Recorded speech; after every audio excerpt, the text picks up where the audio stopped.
no, we don't have enough butter. Fuck, okay. Scraping the butter out of these. Good thing you had your toast, otherwise I would have grabbed it out of your face. Yeah. I mean, what we do to do cooking segments, hey?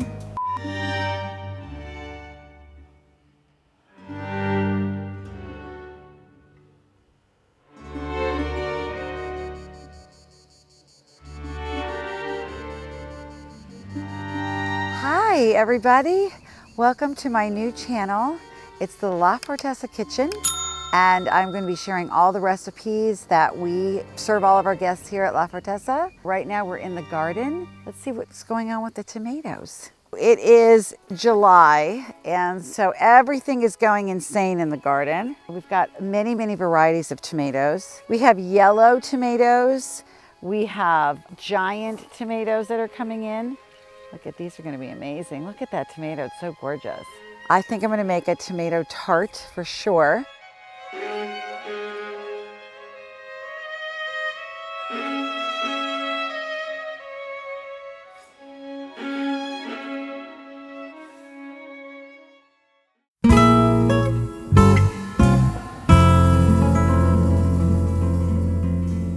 One and a half cups of flour. I'm not going to measure this because I have made so many tarts that I can kind of tell that that's about 1.5 cups. So we're going to do 3 cups. And then I add the butter. So I'm going to add 8 tablespoons of butter. And then I'm going to add about 1/2 cup of olive oil. So maybe like close to a cup of olive oil. So it's very buttery. I know you're going, oh my gosh, but it's going to be amazing. And the recipe will be below, as it always is.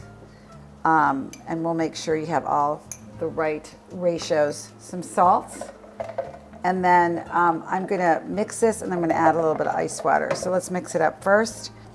I'm very excited about this tart because we have all these fresh ingredients. Fresh basil will go into it. I'll do a little bit of goat cheese. I mean, that's really all you need because the tomatoes this time of year are so amazing. So this will go until crumbs form, and that's when you know you're ready to add a little bit of water. It's about 1/4 cup of water, depending on the humidity outside. I like to add it a little bit at a time. I don't want to just dump it all in because I want to make sure that it makes a really, really nice, smooth pie crust. Okay, this is turning into little crumbs, so now I'm ready to do a little bit of water. Sometimes it takes a minute for it to pull together, so you know, just go slow, be patient. And again, just kind of wait because now it's starting to pull together. Don't add any more water. Let's see where we're at. Let's take a look at it and see what the consistency is. So it should be soft, and it is. Oh, this is like a perfect dough, a little bit like Play-Doh.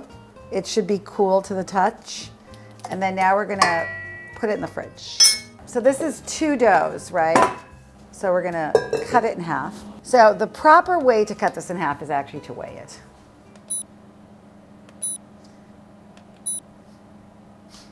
So I'm gonna eyeball this, and I'm gonna say this is about half.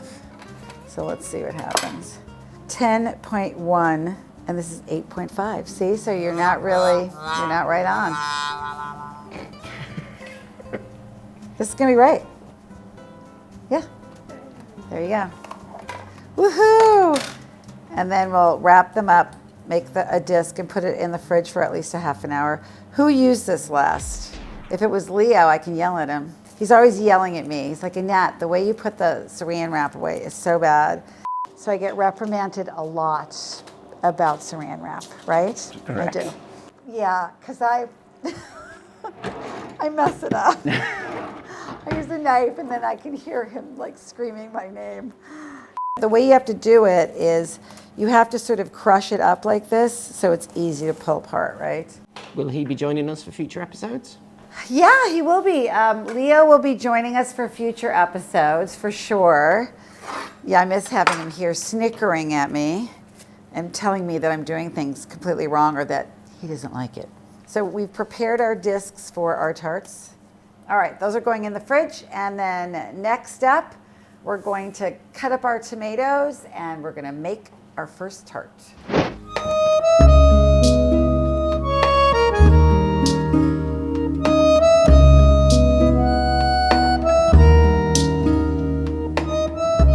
So the dough has been in the refrigerator for half an hour.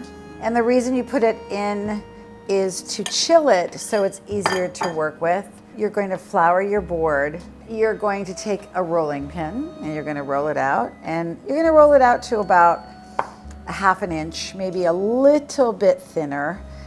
You know, it's always like something between a quarter of an inch and a half an inch. We're going to do a square tart today, just because I feel like doing something a little bit different. It has plenty of oil and butter, so you don't have to do anything to the pan. So, you know, about this thin is good. So this is about a quarter of an inch. So I roll it up halfway on my pin, and then I just kind of roll it down like that. And then we're going to press it into our pie tin or our tart tin. You're going to put your tomatoes into it so it's not a blind bake. A blind bake is when you bake off the crust first and then you put in the filling. This is not that kind of tart.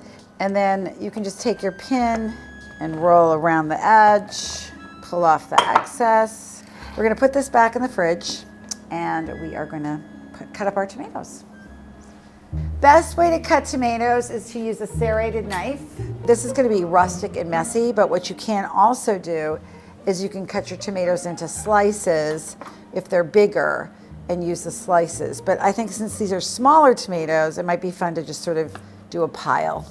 We're going to need about 2 cups of tomatoes plus, you know, depending, because these are varying sizes. I've got the oven preheated at 350. And these are tomatoes, they're right out of the garden. Okay, so this is about the right amount.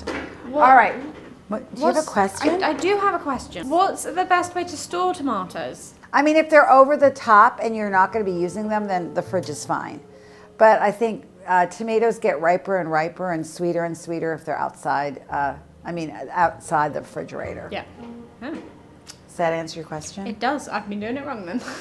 All right, so I like this to be sort of rustic, right? So I'm gonna put them in rustically, see where we're at, some yellow ones. You don't wanna pile them too high on top of each other because then they won't cook. And you also don't wanna put too many tomatoes in because then it's gonna be very, very wet because these are very, very wet. So that looks very pretty. And then you can do a little basil on top of it. It smells so good. You know, when are they going to invent smell-o-vision? When is that happening? Wouldn't that be cool? You're watching like a baking show and like you can smell the cookies baking in the oven or something. That'd be so cool. I'll work on it. Well, you'll be a billionaire if you get it. You could have scratch and sniff in your next cookbook. It's rather retro of you. Stephen's pretty young to know about that. I don't know about that. Okay, whatever. We're going to salt this generously, a teaspoon of salt. All right, and then we're gonna put a little bit of olive oil on top of it. And again, the recipe is below, so don't dismay. And then we're going to put some goat cheese on it. And you could do this with rosemary as well. Could you substitute the goat's cheese with mozzarella? Yeah, you could. I mean, it's not my favorite, the mozzarella, because it's sort of, this is more of a, rather than an Italian recipe, this is more of a French recipe. But yes, you could put mozzarella. Don't put that gross American mozzarella on it though. Get it the buffalo mozzarella. If you use that salty block that's shredded in the bag in the grocery store, try the buffalo and see what let me know what you think. And that's it. And not a lot of goat cheese. This is about the right amount of goat cheese. And then we're gonna put the basil on top and then we're gonna bake it off. And it bakes in the oven for about, we're gonna check it at 30 minutes. My oven runs super hot here. And yeah, that's a lot of basil, but we like it that way. Best way to store basil? Basil? Best way to store basil. Good question. So I like to take a wet paper towel or a wet dish towel if you don't like, we use paper towels. And it should be damp. And then you roll up all of your basil in it. You roll it up and put it in the fridge. And it'll keep quite nicely. Another method is to take your basil and to put it in a glass of water and put it into the fridge. So those are your two different methods that I like to use. If you're liking all these tips and they're good, then hit that subscribe button for me, would you? Thanks. So that is tart before it goes in oven. Bye-bye. See you later.